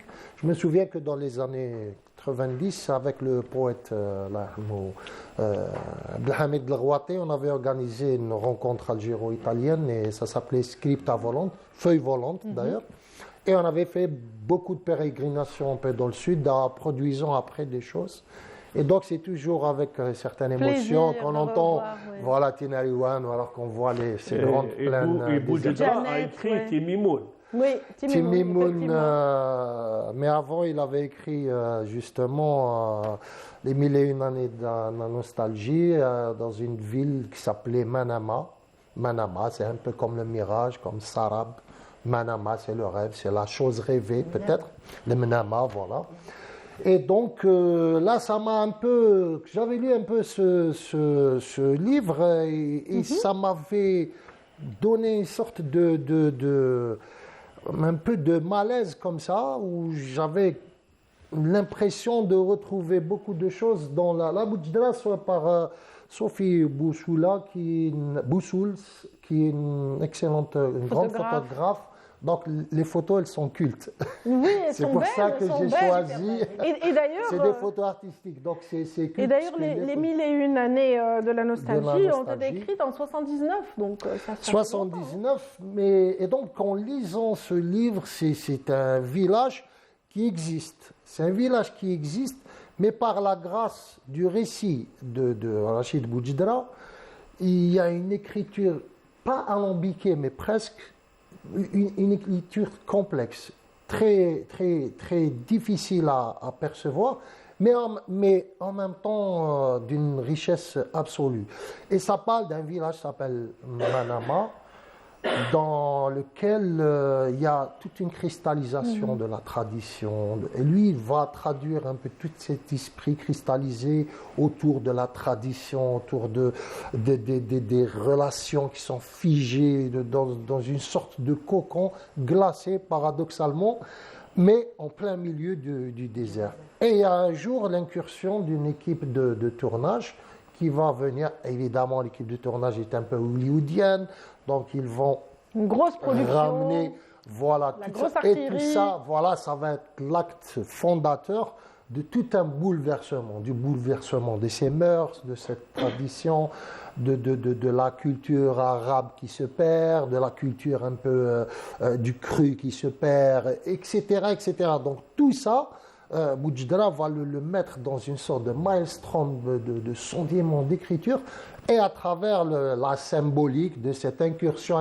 évidemment américaine qui va tout bouleverser pendant un cycle très très très long, parce qu'après on va avoir les retombées justement de toute cette incursion dans justement cette tradition qui est bousculée, qui est bouleversée et tout ça. Et donc Manama, par la grâce de l'écriture de Boudjedra, parce que ça va être en pleine veine à la fin des années 70 et même le début des 80 jusqu'aux 90, jusqu'à cette grande rupture qu'a été le terrorisme, toutes ces choses-là, l'écriture va prendre un autre tour. Et donc là, Boujdra va nous introduire à travers les 1001 années de la nostalgie, dans un tourbillon de faits provoqués par cette équipe de tournage qui vient. Qui révèle un petit peu, c'est une mise à nu un petit peu. C'est une mise à nu, une mise en abîme, un peu de symbolique et très métaphorique de ce qu'a été l'Algérie. L'histoire de l'Algérie, mais à travers vraiment un fait bien précis. Et là, lui, va nous faire une saga. Mais j'ai eu un malaise en le lisant et finalement, j'ai cherché... Il traverse les générations. Voilà, ça traverse les générations. Et ce qu'il y a de bien dans le livre de Boujdra, c'est que 1001 années de la nostalgie, c'est que cette Manama, lui, il va entre guillemets jordaniser ou syrianiser le récit. C'est-à-dire, il va entre guillemets arabiser. C'est très très intéressant la manière qu'il a de transformer le texte et de l'esthétiser, voilà, à l'échelle, voilà. Il va faire toute une métamorphose sur justement le monde arabe. Et l'esthétique, la grâce de l'esthétique, de l'écriture vont faire que tout ce côté réaliste, va intégrer le côté justement de réalisme magique, qu'on appelle le réalisme magique, qu'a popularisé vraiment Garcia Marquez, notamment dans 100 ans de solitude, où on retrouve beaucoup de gens ont parlé de plagiat. Il y a eu tout un débat. Moi, ça a été naturel, je n'avais pas du tout. Mais je me disais, il y a beaucoup de Garcia Marquez. Mais c'est des références. J'allais dire, il y a un silence religieux à droite, et puis voilà, après, finalement, il a parlé. Du néon. Il était très attentif. Le soleil avec sa couleur. Donc voilà, on retrouve c'est-à-dire que la différence entre Garcia Marquez, je vais en parler un tout petit peu, dans 100 ans de solitude, où il y a Garcia Marquez prend un village imaginaire, il prend une histoire imaginaire et va l'intégrer évidemment dans cette grande Amérique latine révolutionnaire qui n'en pensait pas moins et qui a beaucoup de lyrisme, il est colombien, il a vécu au Mexique, il a été très ami avec Fidel Castro et tout. Et là où Boujdra va prendre le réalisme de Manama qui existe réellement, et par la grâce de son récit, il va esthétiser, ça va être quelque chose de complètement imaginaire, mais de fulgurant, et qui transcende les révolutions, qui transcende l'histoire. Garcia Marquez va nous intégrer directement sur 6 générations, avec la famille Buendia, dans un village qui s'appelle Macondo, et qu'on devine, il le décrit tellement bien qu'on devine que c'est le village d'Aracata, qui est devenu, c'est le village d'origine de Garcia Marquez. Qui était la source d'inspiration. C'est la source d'inspiration, et il va nous faire une saga avec l'incursion de la présence, évidemment métaphorique américaine, à travers un film qui va bouleverser. Il y aura la projection d'un film qui va bouleverser les choses parce que les gens de ce village connaissent l'acteur de ce film qui est converti en arabe. Eux, ils disent converti en arabe, donc je pense qu'il est converti à l'islam. Et il est vivant dans le film, alors que dans tout ce village, il y a eu... il est mort, et on l'a pleuré, le comédien en vrai. Et donc, il va bouleverser toutes les choses. Justement, ce cheminement de la tradition, de la cristallisation dans ce village comme ça un peu perdu de Macondo, et aussi avec l'introduction du gitan Melquiades, Alors, Melquiades, c'est aussi un nom qui peut nous sembler un peu diabolique, un peu parce que c'est un peu Méphistophélès, Melquiades, un des rois, je pense que ça ressemblait un peu au roi mage. Donc, c'est toujours des références un peu à la Bible, un peu aux références un peu religieuses et tout. Donc, Garcia Marquez va nous faire une saga sur 6 générations. Vous voulez d'ailleurs lire le livre, il faudra lire génération par génération, je suppose, avec une incursion justement de ce gitan qui va ramener à chaque fois un élément technologique. Lui, c'est un bonimenteur qui va ramener des choses, des objets qui, entre guillemets, sont relativement technologiques, donc novateurs, mais qui vont perturber un peu le cycle de cette famille qui sur 6 générations va subir 100 ans de solitude, qui est le titre, le nom d'une malédiction lancée par ce gitan Melquiades, qui va vraiment influer, entre guillemets, sur toute cette saga. Comment s'appelle Melquiades? Melquiades. أنا سفليادس يعني في بالي. Voilà. Et donc, il y aura beaucoup de similitudes, mais en même temps, c'est une veine entre Boudjdra. Il y a eu d'ailleurs une très bonne étude de Fatma Hamamouche qui a parlé un peu des correspondances entre ces deux écritures ibéro-américaines latines et aussi entre guillemets de gauche algérienne. Boudjdra était très à gauche, donc très influencé par cette africanité, par ce côté révolutionnaire. Je pense qu'il y a toujours cette dialectique, et à l'époque, dans les années 70, il y a toute une floraison d'écrivains latino-américains comme Jorge Amado, comme Garcia Marquez. Je pense et qui reste, Boudjdra aussi. Ça reste dans l'univers, oui, parce que Cuba avait aussi cette influence socialiste. Et donc on retrouve tous ces clins d'œil. Aujourd'hui, on regarde avec plus de sérénité ces deux travaux, et on voit qu'il y a une force d'évocation et d'écriture et d'adaptation sur la réalité algérienne qui est fulgurante chez Boudjdra jusqu'à nos jours, et encore plus puissamment aujourd'hui. Je préférerais d'ailleurs personnellement toutes les 6 ou 7 premières œuvres qui sont vraiment fondamentales. Répudiation. Voilà, répudiation, insolation, la pluie, le printemps, la macération.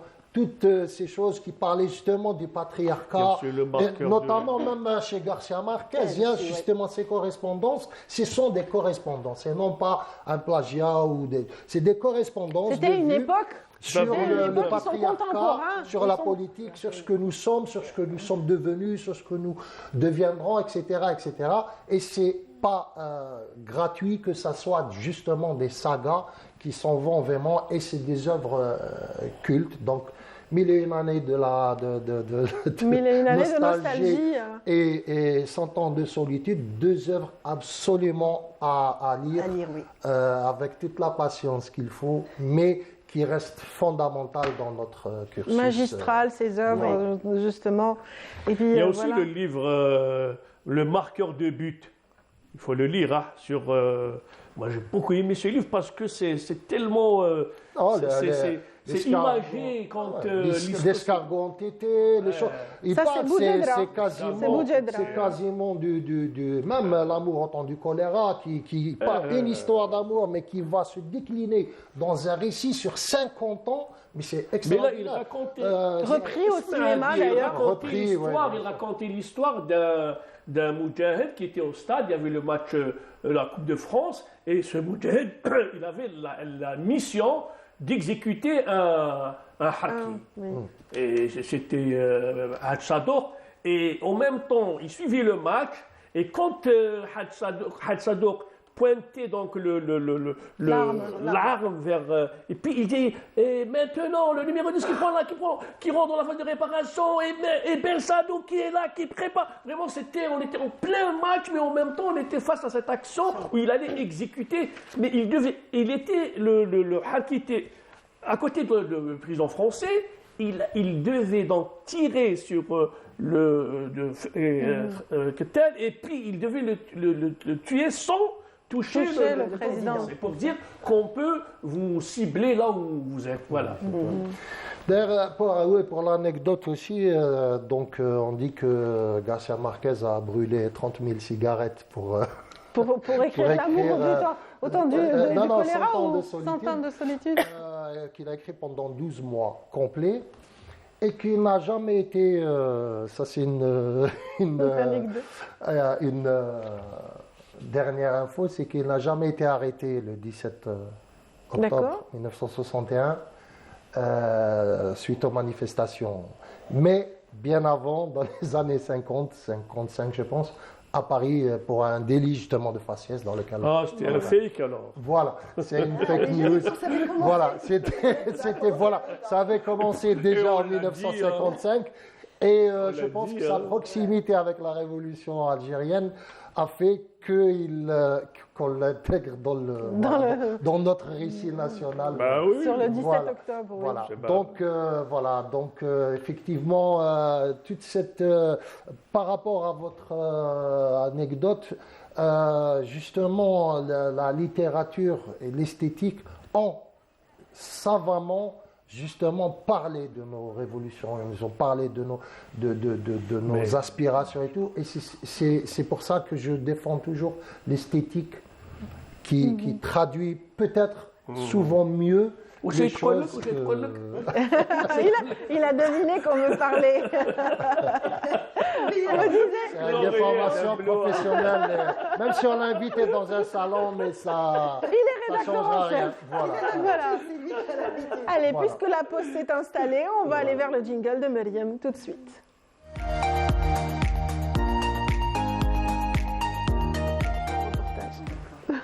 Alors. Voilà, ce qui se disait à l'oreillette, c'était que le reportage est prêt, donc il sera lancé à tout moment. Mais aujourd'hui, en fait, tu as choisi de nous parler des graines de nigel et de leurs vertus. Exactement, donc une petite graine que l'on retrouve dans nos traditions culinaires depuis très très longtemps. Donc cette petite graine noire, qui est toute petite, mais qui a énormément de vertus. Donc j'ai décidé de vous en parler aujourd'hui. Donc c'est une graine qui est riche en acides gras, on sait très bien, mais ses vertus sont nombreuses et surtout connues depuis la nuit des temps, puisque déjà à l'époque même des temps bibliques. Exactement. Et coraniques. Exactement. Oui, cité dans les deux. Voilà, l'habba souda, exactement. Donc on va commencer un petit peu par le commencement, donc au début de l'époque des pharaons, donc elle était déjà connue. Cette graine utilisée pour tous les problèmes pulmonaires, donc à l'époque des pharaons. On revient un petit peu vers l'époque antique, donc un peu plus tard. Donc, là, c'est la plante. Exactement. C'est le fruit. C'est la nigelle de Damas. Alors en fait, il y a plusieurs variétés de nigelle. Entre autres, il y a le nigelle lentille, le nigelle que l'on retrouve sur nos marchés. Ça, plutôt, c'est la fleur de nigelle. Donc nigelle de Damas, qui est une jolie petite vivace qui fleurit une fois par an. C'est une annuelle et qui d'habitude alimente toutes les plates-bandes et les jardins avec ces multitudes de couleurs. Mais par contre, les graines aussi sont comestibles, mais pas aussi, on va dire, pas aussi bonnes et pas, on va dire, avec autant de vertus que la graine de nigel commun que l'on retrouve sur nos marchés. Alors là, à l'image, ça c'est le nigel lentille, donc à cause de sa forme. Sa forme est différente comparée au nigel senouj que l'on retrouve couramment chez nous. C'est pas en fait la forme n'est pas la même. Oui. Alors au niveau du goût, oui, c'est de la même famille, bien entendu. C'est de la même famille. Le goût est un peu, on va dire, moins fort que la graine de nigel ordinaire que l'on trouve sur le marché. Il faut savoir que c'est vrai, c'est une épice. Quand il s'agit de oui, avec son goût légèrement. Je vous mets là la bouche yazée. Ben oui, khobz on va y aller acheter alors. J'aurais dû en ramener ce matin. Khobz complet, céréales. Les graines possibles. On trouve aussi des graines. Pain de son.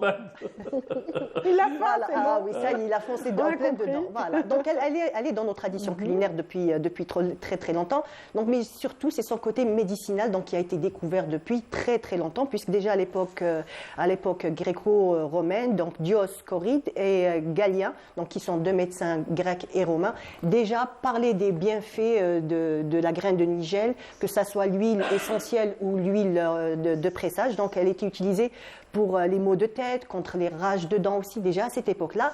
Et quand on avance un petit peu, donc à l'époque du prophète Mohammed sallallahu alayhi wa sallam, donc lui a dit qu'il guérissait tous les maux sauf la mort. Voilà, c'est ce qu'on dit. Donc c'est réellement une graine qui a énormément de vertus, puisque surtout on va parler du côté pulmonaire, on sait très bien que l'huile de nigel est très bonne donc, pour tout ce qui est côté pulmonaire. Elle était pulmonaire. en vogue pendant la pandémie de Covid. Oui, avec aussi oui, effectivement. Donc c'est vraiment une graine. Ce qui est bien, en fait, dans notre tradition culturelle, elle a toujours été intégrée, on va dire très intelligemment. Pourquoi ? Parce qu'en fait, c'est juste quelques graines. Il faut savoir qu'à forte dose, ça devient toxique comme pratiquement toutes les huiles. Hein. Il faut savoir qu'il faut aller avec modération.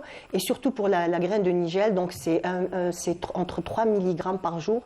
Donc c'est, on va dire, quand on met comme ça une petite pincée sur du pain ou autre dans un autre plat, on a en fait la quantité nécessaire et exacte pour avoir tous les bienfaits de l'huile de nigel. Entre autres, le renforcement de l'immunité. Exactement. C'est bien, donc il faut au moins faire de cette molécule, essayer de la faire comme un additif alimentaire et déposer à oui, déposer à coller. Déposer à des additifs alimentaires ou déposer dans les dosés. Voilà. Molécules déposées à tous les tirs. Regarde, alors moi je vais juste démissionner mon journal. Bah écoute. Alors regarde, ses vertus antioxydantes, anti-inflammatoires, immunomodulatrices. Donc il faut savoir qu'elle régule aussi le système immunitaire. Donc quand il est trop bas, elle le remet au bon niveau. Et quand aussi le système immunitaire est un peu affolé avec tout ce qu'on sait très bien que les allergies perturbent un petit peu le système immunitaire, elle le régule à la perfection. Antihistaminique, donc pour les allergies. Et j'en parle avec beaucoup de passion parce que réellement c'est une huile qui, moi personnellement, la graine de nigel, j'ai trouvé beaucoup de bénéfices pendant. Vous l'avez testé ? Oui, je l'ai testé personnellement. J'avais une vilaine tout bon, il y a longtemps, bien avant le Covid. C'est une belle fleur, c'est une belle fleur. Très belle. On peut l'avoir en infusion ou parler de l'huile ? On parle de l'huile en fait, plutôt de l'huile. Ce qu'on va faire, c'est où on l'achète. Et là, bien entendu, il faut faire très attention à acheter chez des gens qu'on connaît parce que on sait très bien que pratiquement toutes les huiles sont frelatées. Donc, il y a beaucoup de charlatans aussi. Exactement. Hein. Ce qu'on peut faire, Yazid, je vais te donner une astuce très simple. Ce qu'on va faire, c'est qu'on va prendre la graine de nigel, on va la moudre. Tout simplement, essayer de la moudre le plus finement possible. Et là, on la mettra à macérer dans de l'huile. On va prendre de l'huile de table, tout simple, ou alors, c'est encore mieux, un peu d'huile d'olive. On mettra donc de la poudre de nigel à l'intérieur de cette huile. On laissera macérer au réfrigérateur. Pourquoi ? Parce qu'en fait, c'est une huile qui n'est pas très stable, donc qui va rancir assez rapidement. Donc, il vaut mieux faire de toutes petites quantités que l'on va prendre dans la semaine ou dans les 15 jours. Et voilà, donc on a tous les bénéfices de l'huile de nigel en mettant comme ça la macération de la poudre de nigel dans l'huile. Vous ramenez la poudre de nigel, je ramène l'huile. Tu ramènes l'huile, il va nous les ramener deux. Et moi, j'y consomme. Et moi, j'y consomme. Voilà.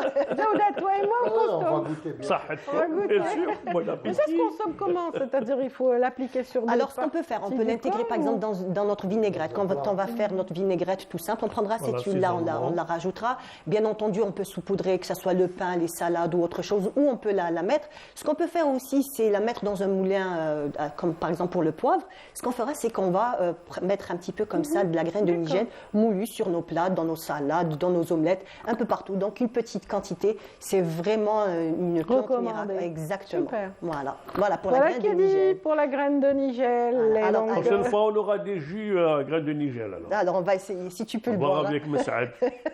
Voilà, on a en principe un reportage qui est prévu. Agrumiculture, oui, donc qui est de saison. On regarde le reportage ? Avec plaisir. Allez-y. Malgré une faible pluviométrie, les agriculteurs de cette exploitation agricole dans la wilaya de Annaba ont su par leur savoir-faire cultiver toutes sortes d'agrumes caractérisés par la qualité et l'abondance. Nous avons ici un nombre de 157 000 arbres dédiés à la culture de différents types d'agrumes, orange, Thompson, clémentine, mandarine, citron et même l'orange sanguine. Les services agricoles nous ont soutenus avec les engrais et l'électricité.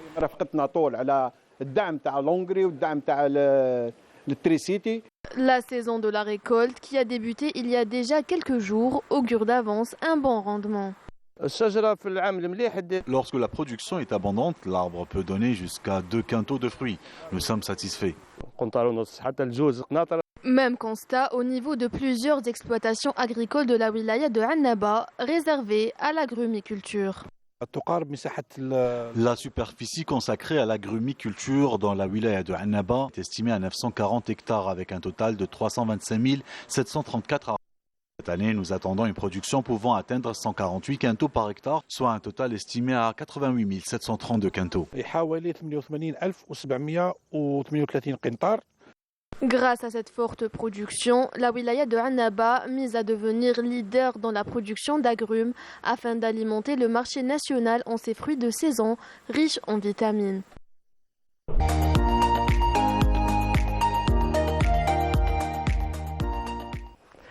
So what else? Eh oui. Mais bien sûr, pour les plus fidèles, ils savent déjà que c'est le moment pour Yezid d'intervenir dans l'émission. Bonjour On peut Yezid. dire un mot sur le reportage quand même. Oui, les agrumes alors. Les agrumes. Qu'est-ce qu'on va dire sur les agrumes? Que c'est le moment de les consommer, tout simplement. Bah oui. Alors profitez donc de l'orange de table qui est délicieuse en ce moment. Bah, c'est vrai que les pluies n'ont pas été là, mais il faut savoir que tous les vergers ont été arrosés. Donc on a quand même de beaux, de très bonne J'ai vu des clémentines vraiment... de belles clémentines. Des belles clémentines, mais j'ai jamais vu des clémentines aussi grosses que... Je pense que c'est une orange. Après, je découvre que c'est une clémentine, sans pépins, bien sûr. Sans pépins et Bien très sûr. goûteuse. Hein. Oui, C'est vrai que quand on la voit comme ça, on a un petit peu l'impression que... Mais pourquoi elle est devenue comme ça? Avant, on n'avait pas ça. C'est de nouvelles variétés, Yazid. Ce sont des variétés récentes qui ont été introduites. Voilà. Le Bah raisin oui. aussi, on a eu des Le Red variétés Globe. très... Le Red Oui, Globe, par exemple, le Red il est Globe et immense, tout, hein. ce sont de nouvelles variétés qui ont été introduites